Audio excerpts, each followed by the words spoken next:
My name's Taylor Sherman. I'm Associate Professor in the International History Department.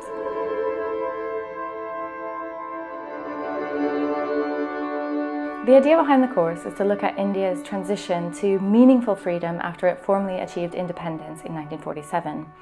Like a lot of the 300-level courses, it focuses on a relatively short time period, so the 1940s, 50s and 60s.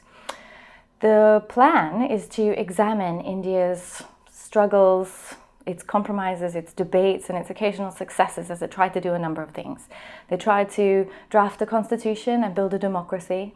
They tried to build a new economy while also keeping an eye on social justice and inequalities and trying to reduce them.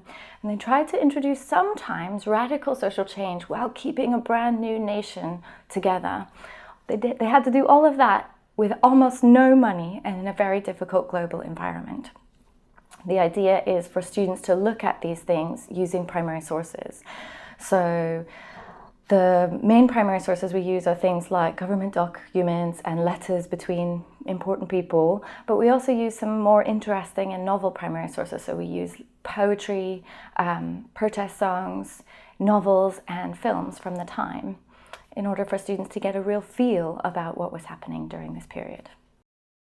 These decades in India's history are often understood in terms of one person, the first Prime Minister, Jawaharlal Nehru. And most people seem to view these decades in Indian history as the product of Nehru and his vision and his values. Well, the course is structured around trying to challenge and critically examine some of the myths, in fact about 6 myths that have risen up around Nehru and his leadership. So the first myth is that Nehru, or the first myth we're examining, is that Nehru could mold India. Here's a country of almost 500 million people. How far was Nehru able to articulate a vision and make it happen during this period? That's the first question. The second question we ask is how far Nehru was able to make India's foreign policy truly non-aligned, or whether non-alignment really defines India's foreign policy in this time.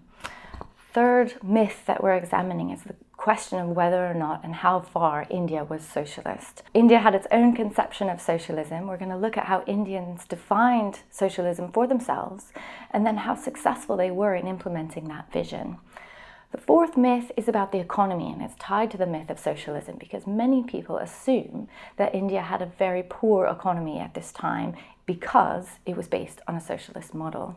The fifth myth is about the state and whether or not the Raj, the colonial government, handed over to India a state that was strong enough to basically get things done.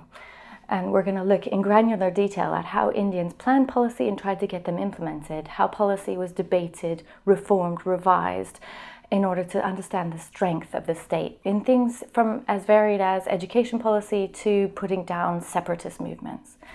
The final myth is about India's secularism, because India was formed in 1947 just as Pakistan was formed. Pakistan was created to be a homeland for South Asia's Muslims, but an equal number, if not more, Muslims remained in India after 1947, and they had to define secularism for themselves, as well as alongside the definition of secularism by India's elites. So those are the myths, and we run through them about one every 3 weeks or so. The main thing that 300-level history courses are supposed to give students is the skill in reading what are called gobbets, that's small textual bites of history. Students look at them and ask, who wrote this text, in what context, for what audience? And in the global age of information, the ability to see behind the text is an incredibly important skill.